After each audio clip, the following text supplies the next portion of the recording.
So this intro is going to be a little bit different. So, as many of you know who watch this channel, I am a huge fan of Tom Grossi.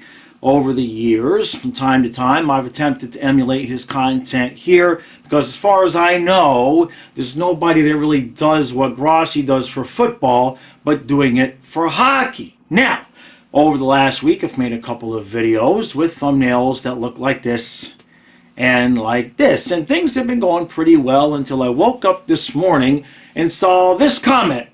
I'm going to pause so you guys can read this comment. And yes, I've blocked out the person's name and removed the comment since I'm bringing it up here. I don't want people bashing this person in the comments. Now, you read it? Good. Now, that comment is in response to the following video from yesterday. It was me pretending to be Bill Zito, using my office upstairs, pretending to talk to Vinny Viola, who then told Bill Zito to call the Calgary general manager using an Italian accent and threaten him that if he didn't trade Zadorov to the Panthers, he was going to sleep with the fishes because Zito can't get a hold of Ekblad because Ekblad blocked his phone because of what he did to Huberdeau. And somehow that turned into that comment. So here's the couple of things I would like to ask. First of all, if you don't really get the humor, that's okay. That's fine. Now, take a good look behind me.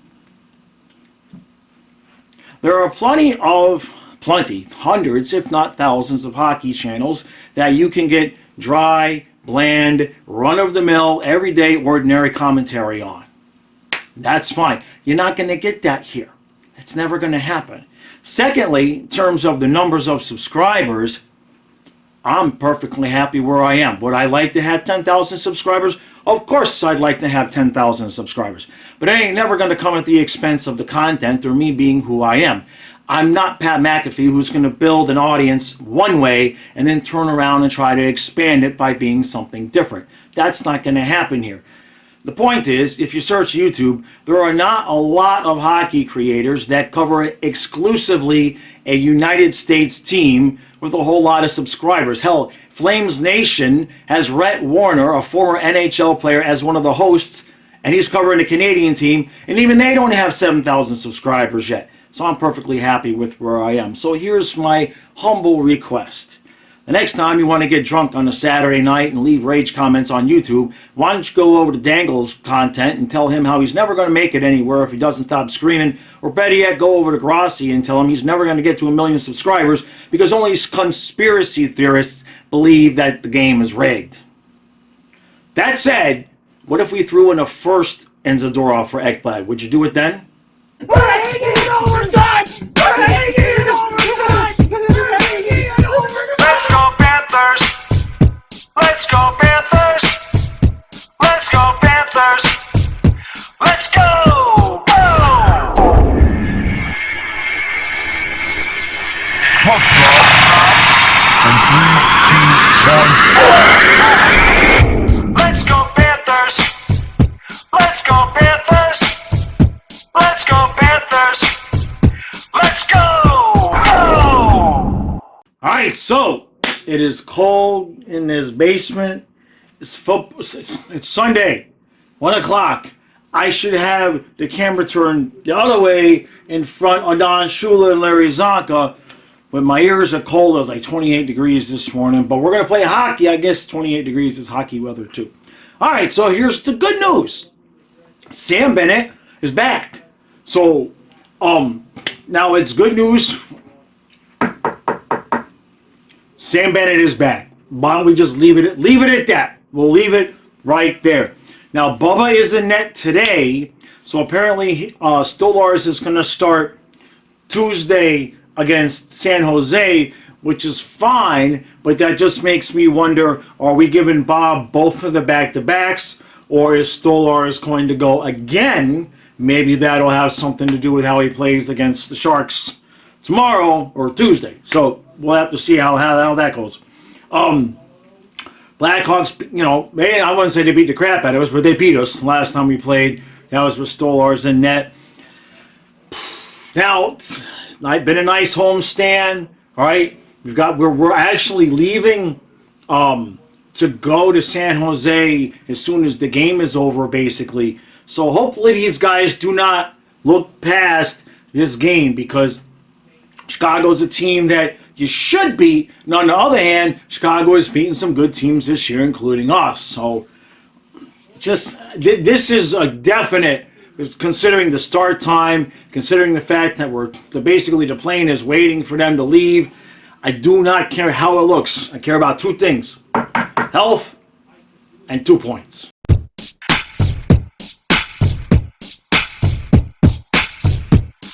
All right, so it's 2-2 after one. I'm still breathing heavy because I have to lift after we give up a goal, and I just did my push-ups. So I still think we're going to get 2 points in this game. I think eventually we're going to end up outscoring them in what seems to be just, I mean, it's so frustrating. We look halfway decent, right? We're getting plenty of shots. We had a goal called back, but then Stenlin was just, I don't know what the hell he was thinking. He gets stripped by the puck of Bedard, basically right off the side of the net. And in one motion, Bedard just takes the puck away from Stenlin and flips it up over Bob's shoulder before Bob can even practically realize that he's got the puck. And, I mean, on one hand, I get Bedard is this great talent, right? Pisses me off. And then, but Stenlin, you got to be a little bit harder when you have the puck on your stick in your own zone right next to the damn net. You just can't let somebody come up and take it like that. So it's 2-2. Offense looks good. Bennett so far. That's all I have to say about Bennett. All right, let's move on to second period and stop giving up so many damn goals to this team.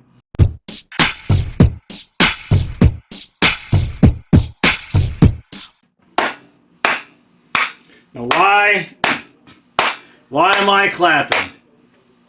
That is for Dmitry Kulikov leveling Connor Bedard while he had the puck along the boards.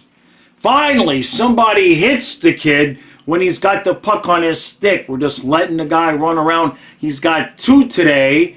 I told you about the one Stenlin lost the puck, and then Verhaeghe lost the puck inside our own zone, and Bedard just comes on down and just, I mean, he's whipping Bob's ass. There's no doubt about that. I got no hate for the kid, but if you're going to be on the ice and it's the NHL, eventually somebody's going to have to get physical with the guy if he's just going to be skating all over the place, making your goalie look stupid. Now, then, the worst part about that is Foligno goes after Kulikov after that. No problem with that. Obviously, they don't want people hitting Bedard. We end up with a 4-minute double-minor power play and nothing. Nothing from nothing means nothing. And then Bennett takes his second penalty of the game, and luckily we end up out of that period tied. A little bit of power play time left for the Blackhawks start third period. What I will say about this game so far is the defense looks good, top line looks good. Bennett does not look as good as he did when he came back against Boston. He doesn't look bad, but he doesn't look as lightning out of a bottle as he did when he came back after Boston. And Lundell and Luosterainen are giving a clinic on how to screw up chances. That guys know I'm a Lundell fan, but it's been more Luosterainen than Lundell. But Lundell's had a couple of moments, but Luosterainen's had like 2, 3, 4, just not good. It's not good what's going on there on that line right now. They need to pick it up. So I did say on the stream that it felt good that we were going to win this game, but we've got to stop just what Kulikov did. Just do more of that.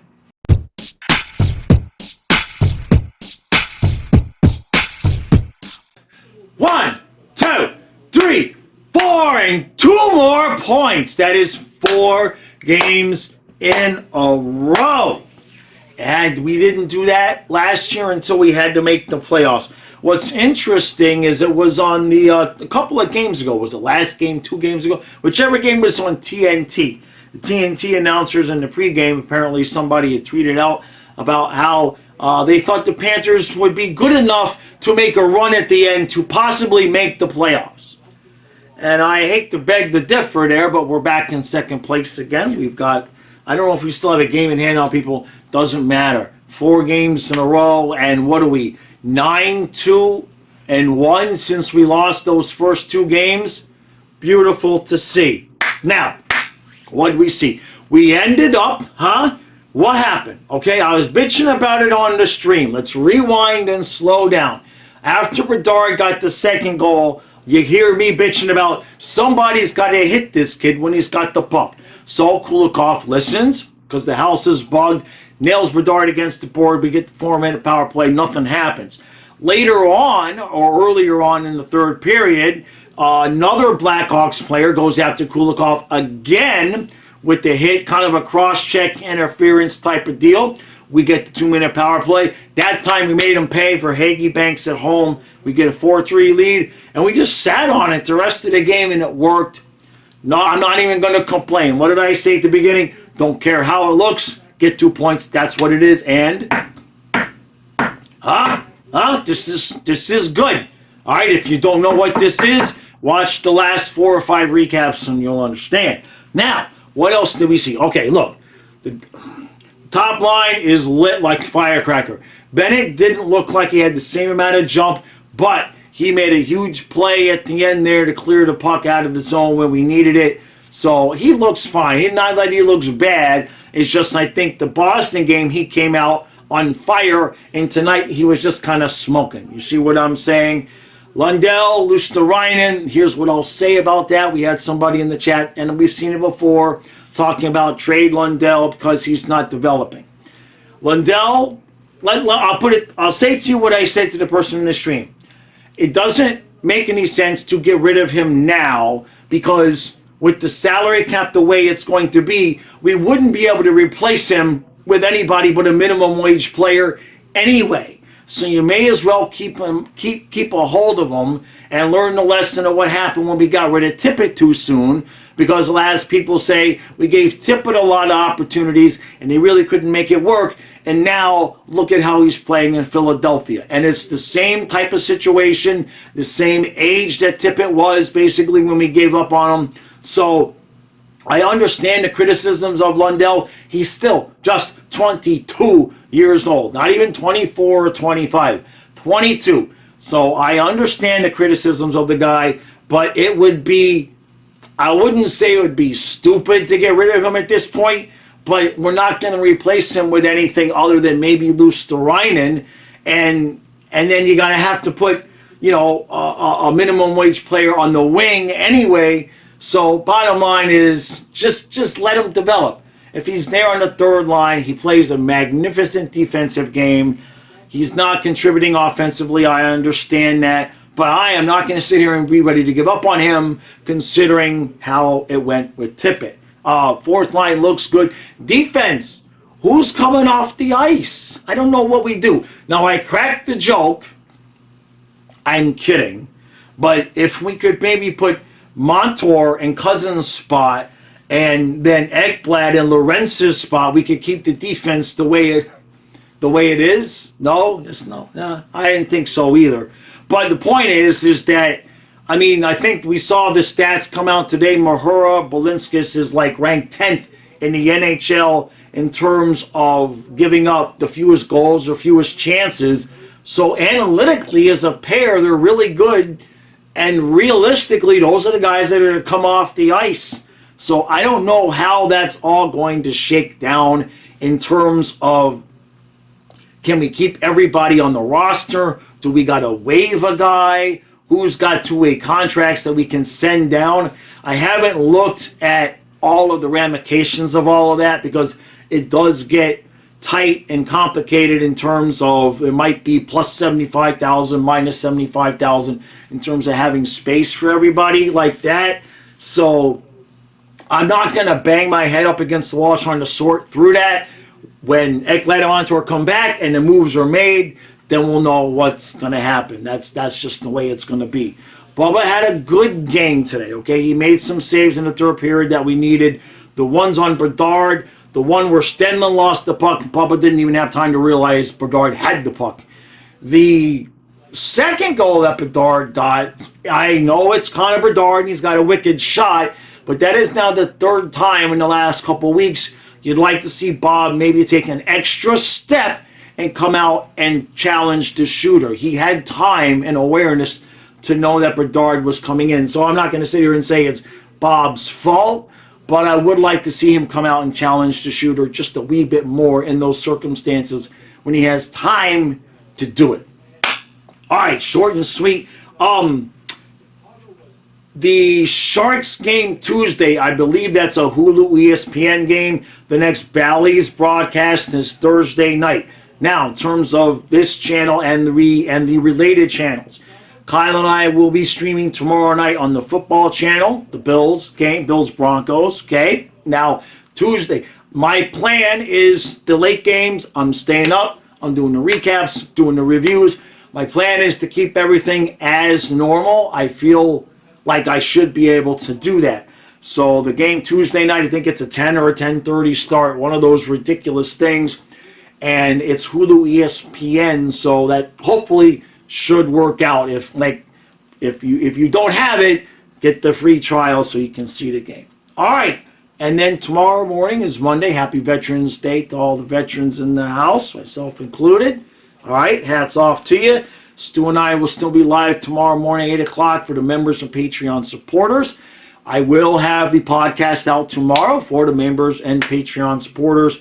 And what do you think? Bill Zito tries to sign Sam Reinhart. That seems like the most likely video to do next up in that series. So I might have to work on that a little bit tomorrow because it's a problem. He needs to stop scoring goals.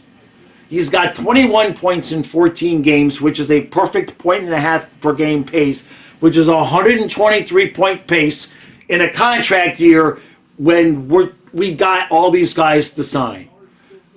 Damn it.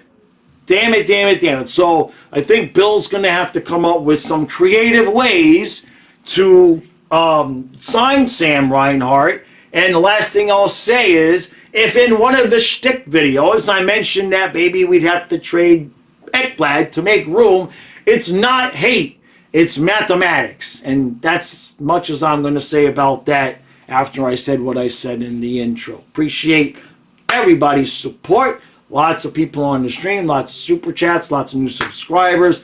I love how things are going. Very, very happy that way, which is kind of why I got so irritated by that comment. Also got irritated by that comment because I woke up at 1 o'clock in the morning with a migraine and got about 3 hours worth of sleep last night. So there is that angle too. Stu and I see you live 8 o'clock in the morning. 2 points.